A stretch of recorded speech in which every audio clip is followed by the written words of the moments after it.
Ya, assalamualaikum warahmatullahi wabarakatuh. Perkenalkan, nama saya Nur Muhammad Fauzi. Saya dari Prodi Manajemen. Di sini saya akan menerangkan tentang materi pembelajaran saya untuk ujian tengah semester dari mata kuliah pengantar ekonomi makro. Dosen pengampu saya yaitu Pak Hendra Permadi, STMM. Dan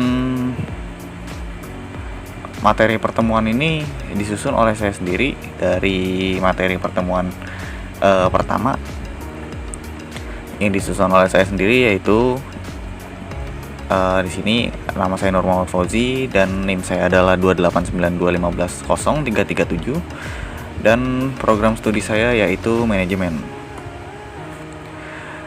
Langsung aja, dalam materi ini kita akan membahas tentang perbedaan analisa ekonomi mikro dan juga analisa ekonomi makro, berbagai permasalahan ekonomi makro, tujuan-tujuan kebijakan ekonomi, makroekonomi, terus bentuk-bentuk kebijakan makroekonomi. Nah, yang pertama, analisa ekonomi makro dan mikro dan juga makro. Ekonomi mikro dan makro adalah bagian daripada teori ekonomi, sedangkan yang dimaksud dengan teori ekonomi teori adalah ilmu yang menganalisa tentang kebutuhan antara variabel-variabel ekonomi. Variabel ekonomi yang dimaksud bersifat mikro maupun makro. Nah, guna memahami kedudukan dari analisa ekonomi mikro dan makro dalam ilmu ekonomi dapat dilihat dalam gambar 1.1 berikut ini. Ini sebenarnya ada gambarnya ya guys, cuman nggak tampil ya.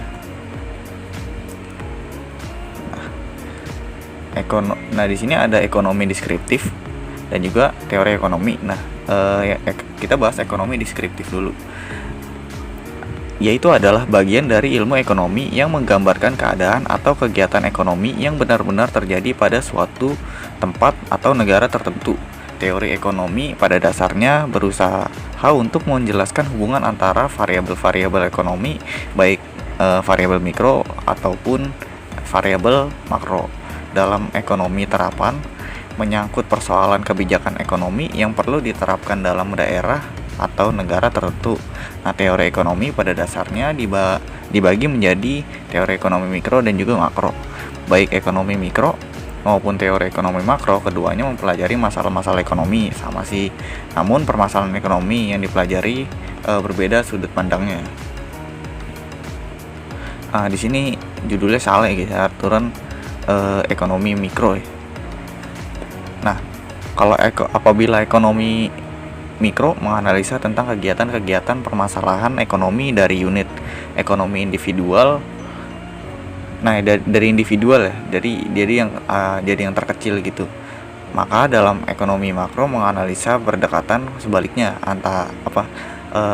artinya yang dipelajari dalam ekonomi makro adalah variabel-variabel total seperti pendapatan nasional, konsumsi tabungan masyarakat maksudnya, investasi total dan lain sebagainya. Jadi kalau mikro itu ngurusin yang individual, yang kecil-kecil, yang dagangan-dagangan. Nah, kalau misalkan makro ini kita akan membahas tentang variabel-variabel nasional, konsumsi dan masyarakat, investasi dan lain sebagainya. Ekonomi makro menganalisa keadaan keseluruhan agregat dari kegiatan perekonomian. Dalam ekonomi makro tidak membahas kegiatan yang dilakukan oleh seseorang produsen, seorang konsumen, atau seorang pemilik faktor produksi, tetapi pada keseluruhan tindakan para konsumen, para pengusaha, pemerintah, dan lembaga-lembaga keuangan dan juga negara lain, serta bagaimana pengaruh tindakan-tindakan tersebut terhadap perekonomian secara keseluruhan. Ekonomi makro. Teori ekonomi makro ini lahir ditandai dengan keluarnya sebuah buku yang berjudul General Theory of Development, Interest and Money pada tahun 1937 yang ditulis oleh J.M. Keynes. Nah, ini sangat terkenal ya orang ini ya, dikenal sebagai bapak pemilik sebuah Keynes dari Universitas Cambridge, Inggris Buku tersebut juga dipandang sebagai tonggak yang sangat penting dalam sejarah pemikiran ekonomi Barat.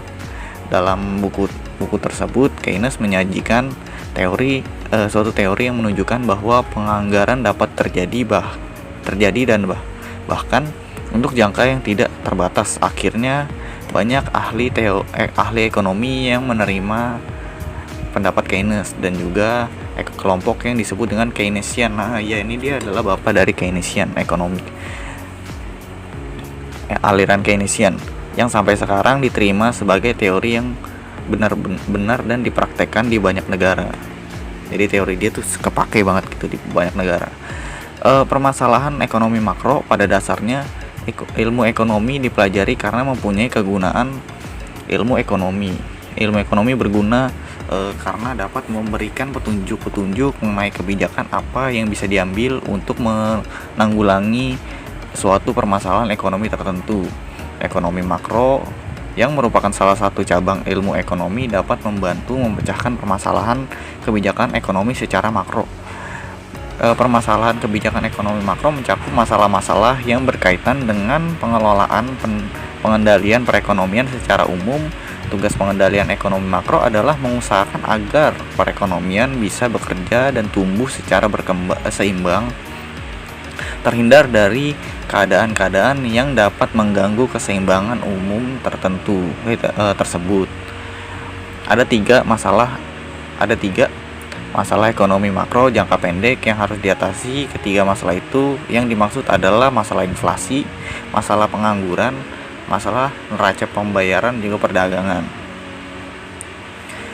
Masalah utama dari penanganan ekonomi makro yaitu masalah inflasi. Inflasi merupakan salah satu masalah ekonomi yang selalu dialami oleh hampir semua negara. Perbincangan tentang inflasi selalu dikaitkan dengan kenaikan harga karena hargalah indikator penting pada inflasi. Jadi apakah negara itu terjadi inflasi atau tidak itu tergantung dari harga-harga yang naik di suatu negara. Nah, yang dimaksud dengan inflasi adalah suatu keadaan di mana terdapat kecenderungan kenaikan harga. Seperti yang tadi saya bilang, secara umum dan terus-menerus. Dengan demikian, kalau dalam masyarakat terjadi kenaikan atau beberapa barang bersifat sementara, maka kondisi semacam itu tidak dianggap inflasi. Jadi inflasi itu harus semuanya yang naik. Nah, walaupun inflasi tidak secara otomatis menurunkan standar hidup, namun inflasi tetap merupakan masalah karena tiga alasan. Inflasi mengakibatkan redistribusi pendapatan di antara anggota masyarakat. Inflasi dapat menyebabkan penurunan efisien ekonomi. Yang ketiga, inflasi dapat menyebabkan perubahan output dan kesempatan ke masyarakat. Jadi inflasi itu sangat berdampak banget ya buat masyarakat. Masalahan pengangguran ini terjadi karena jumlah tenaga kerja atau angka kerja lebih melebihi tingkat kesempatan kerja yang tersedia. Di negara-negara yang sedang berkembang, tingkat pertumbuhan angkatan kerja cukup tinggi sehingga tidak seimbang dengan kesempatan kerja yang ada. Walaupun kenyataannya tersebut terjadi, maka angka pengangguran cukup tinggi. Di negara kita, upayakan untuk menekan tingkat pengangguran dilakukan melalui pengendalian tingkat pertumbuhan penduduk, yaitu program keluarga berencana, yaitu adalah salah satu alternatif untuk menekan laju pertambahan penduduk. Jadi penduduknya ditekan supaya nggak terlalu banyak yang nantinya bakal jadi pengangguran, walaupun sebenarnya bisa dari kita untuk melakukan menciptakan sebuah lapangan kerja, sebuah usaha-usaha yang akan menyerap mereka, tapi tetap aja pemerintah harus melakukan program keluarga berencana guna menambah pertambahan penduduk. Nah, faktor utama permasalahan pengangguran yaitu faktor utama yang menimbulkan pengangguran adalah kekurangan pengeluaran agregat para pengusaha produksi barang dan jasa yang dimaksud dengan mencari keuntungan. Keuntungan tersebut hanya diperoleh apabila pengusaha dapat menjual barang yang mereka diproduksikan semakin besar, permintaan semakin banyak dan semakin banyak barang dan jasa mereka wujudkan. Kenaikan produksi yang dilakukan akan menambah penggunaan tenaga kerja. Dengan demikian, dapat berhubungan erat di antara tingkat pendapatan nasional yang didapat dengan penggunaan tenaga kerja yang dilakukan. Semakin tinggi pendapatan nasional, semakin banyak juga tenaga kerja dalam perekonomian. Faktor lain yaitu di samping itu, faktor lain yang menimbulkan pengangguran adalah menganggur karena ingin mencari kerja lain. Nah, itu biasanya masyarakat yang menyebabkan angka pengangguran naik. Yaitu terus yang kedua, pengusaha yang menggunakan peralatan modern. Yang ketiga, ketidaksesuaian antara keterampilan pekerja dan juga yang sebenarnya dengan keterampilan yang diperlukan dalam industri yang ada.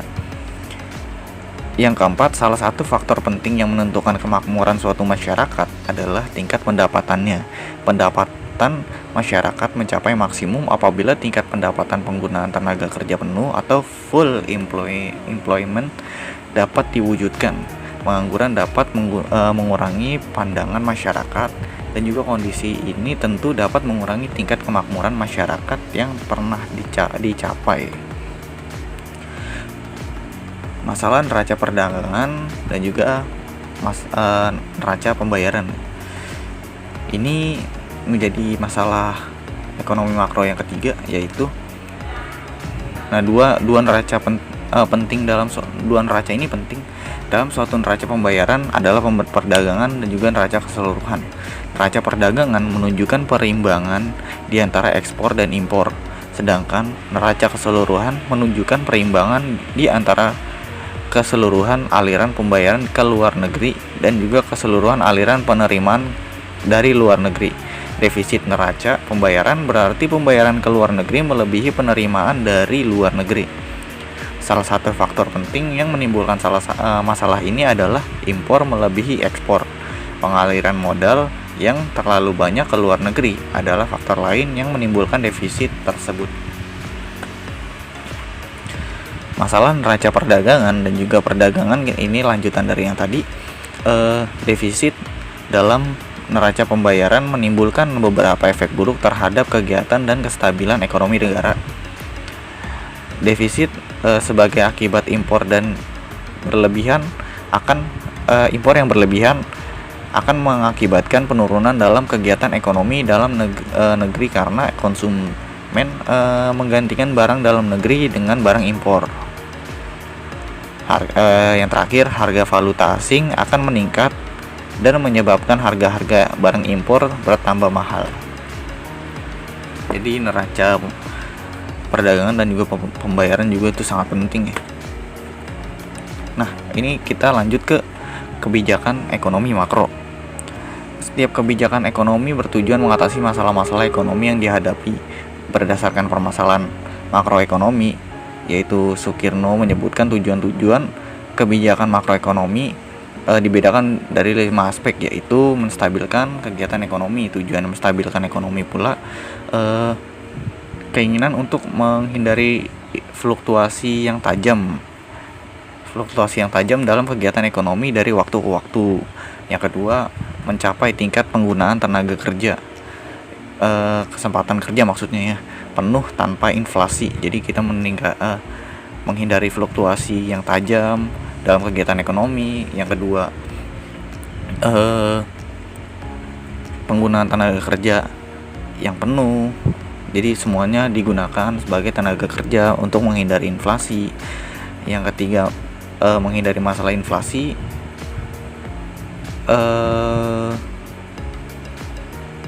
Ada kalanya inflasi berlaku sebagai akibat ketidakstabilan politik suatu negara. Dalam keadaan seperti ini biasanya tingkat inflasi tinggi dan juga sukar dikendalikan, tetapi seringkali inflasi berlaku sebagai akibat permintaan masyarakat yang berlebihan. Jadi bisa sebagai tolak ukur juga ya.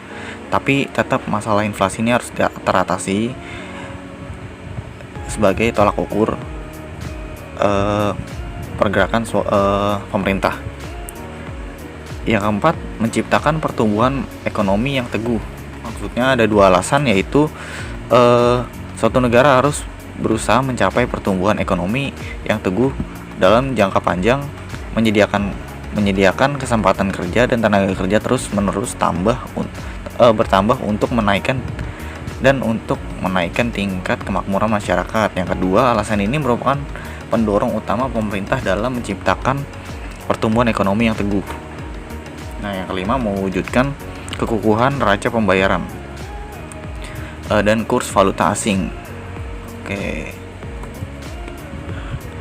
kita lanjut ke bentuk kebijakan makroekonomi.